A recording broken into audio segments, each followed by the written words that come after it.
12, il est 10h35. Patrick Blaise est avec nous, secrétaire général de la CFDT Route. Patrick Blaise, bonjour. Bonjour Jean-Jacques. Merci d'être avec nous. Patrick, je sais que vous êtes très mobilisé.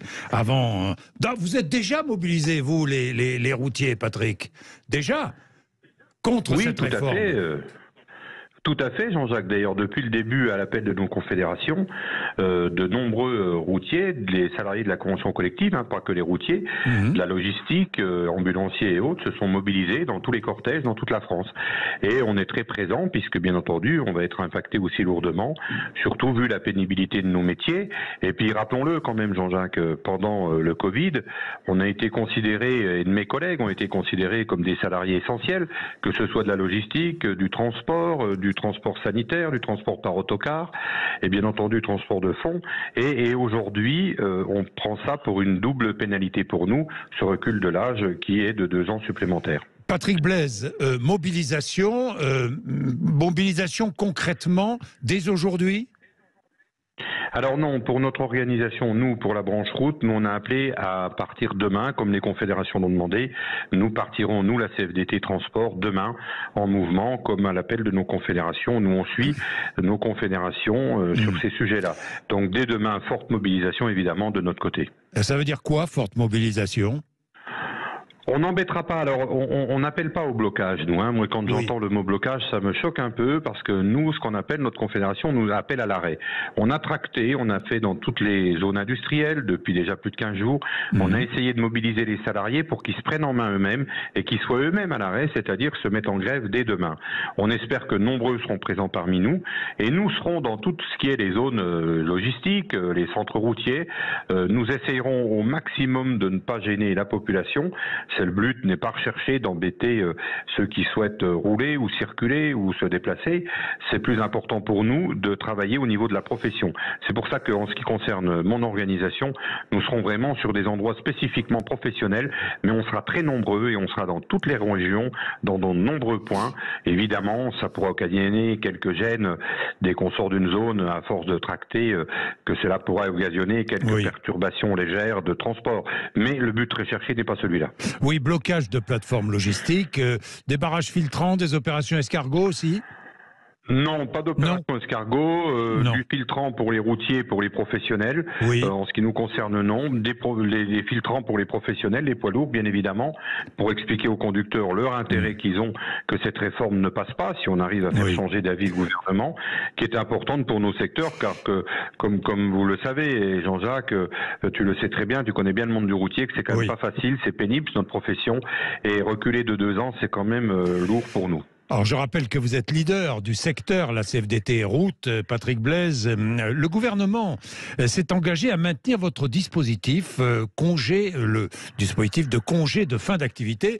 De quoi s'agit-il ? Il s'agit de prendre en compte la pénibilité de votre travail avec une retraite plus tôt, aujourd'hui 57 ans. Alors si la réforme est mise en place, vous passez à 59, c'est cela ?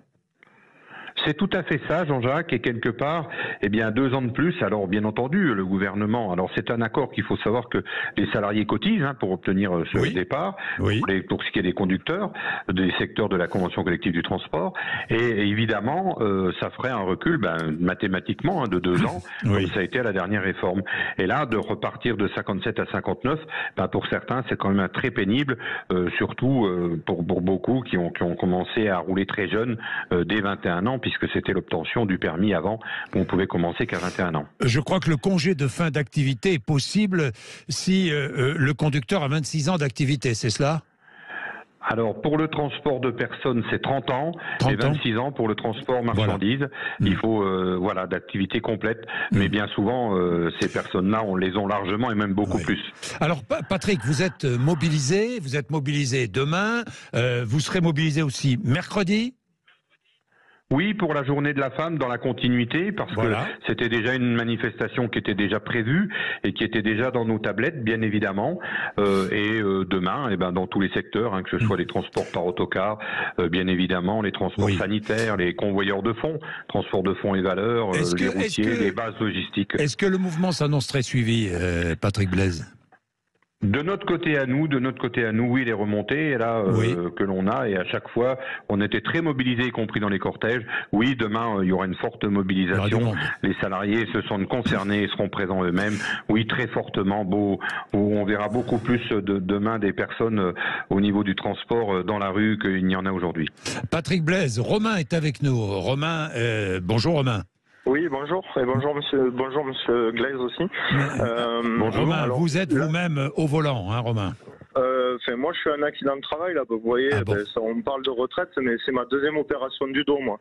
J'en ai eu une à 29 ans et j'ai eu un accident de camion, là, en 2021, donc sur zone S1 jusqu'à L4.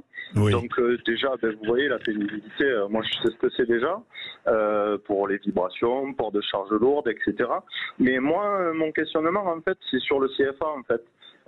Donc il est de 27 ans, de conduite dans le transport public. Congé de fin d'activité, le CFA. Voilà. Hein, oui. Moi, je conduis des camions depuis l'âge de 25 ans. J'en ai 43 bientôt, c'est ma 16e ou 17e année.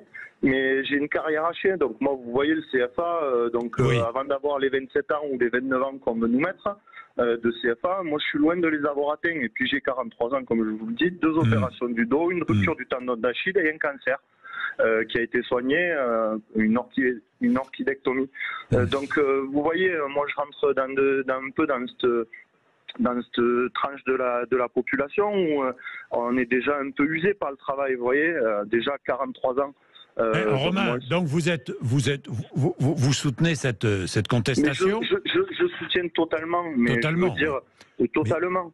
Parce que déjà on est un métier où on fait énormément d'heures et où en fait la grande majorité des transporteurs font minimum 200 heures par mois et on est au SMIC, ça fait des années. Moi ça fait 16 ans, je vous dis que j'ai pas d'évolution salariale, que j'ai rien du tout. Et à l'époque, je me souviens, j'étais chez Norbert d'Entresangles et quand je suis rentré, les syndicats, vous savez, moi, ils avaient voté à l'époque 25 centimes de l'heure pour les nouveaux entrants. Alors on prenait les tournées les plus difficiles, on était les moins payés et il n'y a personne qui nous défendait sur ça. Romain, Patrick Blaise, est-ce que les salaires ont augmenté correctement dans le transport? Non, pas suffisamment. Ils ont augmenté, mais loin de là. Donc Romain, déjà, je voulais le saluer parce que c'est quelqu'un vraiment qui souffre et qui sait de quoi il parle dans notre profession. Et derrière ça, malgré toutes les protection que l'on peut avoir. Par exemple, je vais en citer une autre. On a une inaptitude, on a mis en place une inaptitude à la conduite qui sera certainement concernée un jour, à un moment donné, Romain. Mais c'est pas suffisant tout ce qu'on met. Alors, bien sûr, on met des protections, mais c'est pas suffisant, mais on l'utilise beaucoup. C'est pour ça qu'aujourd'hui, le congé de fin d'activité était quelque chose de très important. Le décaler encore dans l'âge va être une difficulté supplémentaire, bien entendu, pour les conducteurs et conductrices. Et c'est véritablement un métier très difficile. Vous voyez, je vais juste faire une aparté, rapidement, mais qui concerne bel et bien le transport. Au Portugal, en Espagne, ils viennent d'arriver à mettre en place l'interdiction du chargement-déchargement des plus de 3,5 tonnes. C'est-à-dire que ça doit être au chargeur, au donneur d'ordre, de charger les véhicules et de les décharger. Le conducteur doit juste veiller à ce que le chargement soit bien effectué, le déchargement aussi. Eh bien, en France, on demande ça depuis l'année dernière. Il est vrai qu'aujourd'hui, on a un ministre des Transports qui est à l'écoute et qui a mis en place une commission pour travailler sur le sujet. Mais on a un gros problème avec les chargeurs et les donneurs d'ordre aujourd'hui qui refusent systématiquement que cette avancée arrive alors qu'on a pu le faire en Espagne. Ça a été mis en place au Portugal, ça va être signé en Italie prochainement. Le chargement-déchargement interdit permettrait déjà aussi de soulager largement la pénibilité des conducteurs-conductrices parce qu'il y a beaucoup de conductrices qui rejoignent cette profession aujourd'hui, mais avec beaucoup de difficultés. Et en plus de ça, donc toucher à l'âge de la retraite, qui va nous décaler notre congé de fin d'activité, c'est encore une problématique supplémentaire.